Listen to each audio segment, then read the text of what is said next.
வண்டியில மாமன் பொண்ணு ஓட்டுறவன் செல்ல கண்ணு எங்க வீட்டு ராணி வர எல்லாம் வந்து பார்த்துக்குங்க.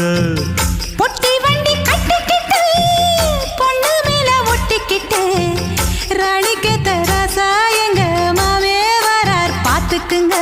கட்டிக்க போற பொண்ணு ஒட்டிக்கிட்டா தப்பில்ல செல்ல கண்ணு. தப்புன்னு யாரு சொன்னா கண்ணந்தொட்டு தாளத்தை போடு நல்லா. அட அப்படி போட்டுக்க ஆசைய பார்த்துக்கடு. வண்டியில மாமன் பொண்ணு ஓட்டுறவன் செல்ல கண்ணு எங்க வீட்டு ராணி வாரா எல்லாம் வந்து பார்த்துக்குங்க.